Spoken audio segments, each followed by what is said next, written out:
Good morning. ప్రభువైనేసుక్రీస్తు వారి పరిశుద్ధ నామములో అందరికీ శుభాలు. ఈరోజు మన అనుదిన ఆత్మీయ ఆహారంగా కీర్తనల గ్రంథము 32వ కీర్తన 8వ వచనాన్ని ధ్యానించుకుందాం.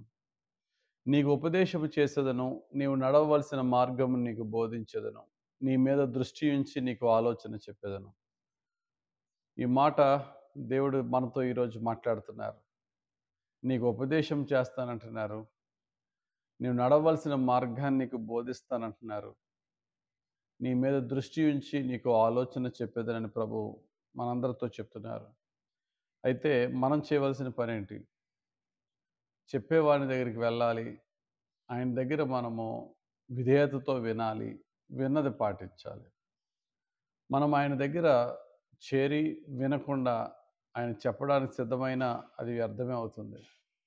ఈ రోజున అనేక మంది దేవుని నమ్ముకుంటున్న వారు, దేవునికి ప్రార్థన చేస్తున్న వారు కూడా వారి జీవితంలో ఎదురవుతున్న కష్టాలను బట్టి, సమస్యలను బట్టి, ఆ సమస్యలో నేను ఏం చేయాలని ఆలోచన చేసినప్పుడు, ముందుగా మనకి ఎవరైతే అడ్వైజర్స్ ఉన్నారో, పెద్దలు ఉన్నారో, కొంచెం రాజకీయ బలము, ధన బలము, భుజబలం ఉన్న వాళ్ళు ఉన్నారో, వారి వద్దకు పరిగెట్టుకుంటూ వెళ్ళిపోవడం అనేది సహజంగా జరుగుతూ ఉంటుంది.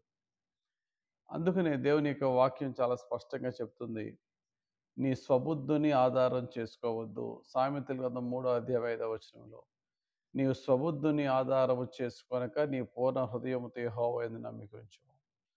నీకున్న సమస్య తీరాలి అంటే, నీకున్న సమస్య కొంచెం ఆలస్యమైనను శాశ్వతంగా పరిష్కరింపబడాలి అంటే, ఏ మనిషి కూడా ఇవ్వలేని శ్రేష్టమైనటువంటి ఆలోచన, శ్రేష్టమైన మార్గం యేసయ్య ఇస్తారు. ఎప్పుడంటే, మనము ఆయన యొద్ద విచారణ చేసినప్పుడు, కనిపెట్టినప్పుడు.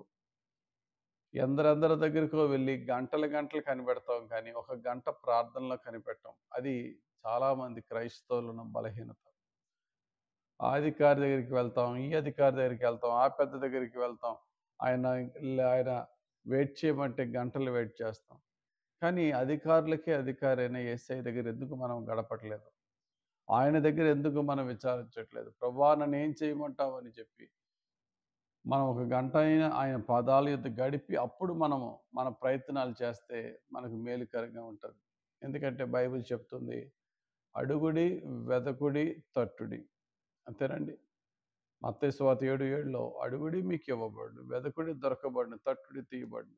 ఈ 3 కూడా మనం చేయాలి. దేవుణ్ణి అడగాలి. దేవుని యొక్క చిత్త ప్రకారంగా మనం వెతకాలి. చిత్తానుసారంగా విశ్వాసంతో తట్టాలి. అంతే తప్ప భక్తులమై ఉండి, దేవుణ్ణి అంత ఎరిగిన వారమై ఉండి, దేవుని కార్యాలు పొందిన వారమై ఉండి కూడా ఎక్కువగా లోకానుసారమైన మార్గాల్లో పరిగెడుతూ ఉంటాం. అది మన మానవ బలహీనత. ఈరోజు ప్రభు చెప్తున్నారు, నీకున్న సమస్యను బట్టి, శోధనను బట్టి, ప్రభువా నీ చిత్తం నాకు బోధించు, నీ చిత్తానుసారంగా నన్ను నడిపించు, నీ ఆత్మ ఆలోచన కొరకు ఎదురు చూస్తున్నాను, నాతో మాట్లాడు ప్రభువా అని దేవుడిని అడుగుదాం.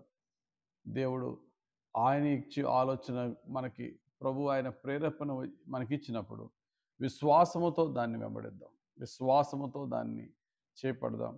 మనకది కంటికి కష్టంగా కనబడచ్చు. మన యొక్క ఉద్దేశాల్లో మరి దేవుని ఉద్దేశము మన యొక్క ఆలోచనతో ఆలోచన చేసినప్పుడు రైట్‌గా కనబడకపోవచ్చు. కానీ విశ్వాసముతో మనం ముందుకు వెళ్దాం. ఏది దేవుని ఉద్దేశము అనేది మనకి ఎలా తెలుస్తదంటే, దేవుని ఉద్దేశము, దేవుని చిత్తములో ముందు నీతి ఉంటది. ఆయన చిత్తములో నీతి ఎక్కడ కూడా తప్పకూడదు. నీతి ఉంటది. యథార్థత ఉంటది. వాక్యానుసారమైన మార్గం ఉంటది. కాబట్టి మనము చేస్తున్న ప్రతి పని, తీసుకుంటున్న ప్రతి నిర్ణయము దైవ చిత్తానుసారమా కాదంటే అందులో నీతి ఉందా? అందులో యథార్థత ఉందా? వాక్య వెలుగులో దాన్ని పరిశీలన చేసినప్పుడు నిలుస్తున్నదా? ఒకవేళ నిలిచింది అంటే అది దేవుని యొక్క మార్గము అవ్వే అవకాశం ఎక్కువ ఉంటుంది. కాబట్టి ప్రార్థనాపూర్వకంగా నిర్ణయం తీసుకుందాం. దేవుని దగ్గర కనిపెడదాం. అవసరమైతే ఉపవాసముతో కనిపెడదాం. దేవుని యొక్క ఆత్మ నడిపింపు ప్రకారంగా వెళ్ళి ప్రతి సమస్యపై మనం ఊహించిన దానికంటే గొప్ప విజయాన్ని దేవుని ద్వారా పొందుకుందాం. దేవుడు తన పరిశుద్ధ వాక్యం మన జీవితంలో నెరవేర్చును గాక. ఆమేన్. పరిశుద్ధుడా, ప్రేమ కలిగిన తండ్రి, నీకు వందనాలు. నీకు ఉపదేశము చేసేదను, నీవు నడవలసిన మార్గమును నీకు బోధించెదను. నీ మీద దృష్టి ఉంచి నీకు ఆలోచన చెప్పేదనని 32వ కీర్తన 8వ వచనంను ఈరోజు మాకిచ్చారు.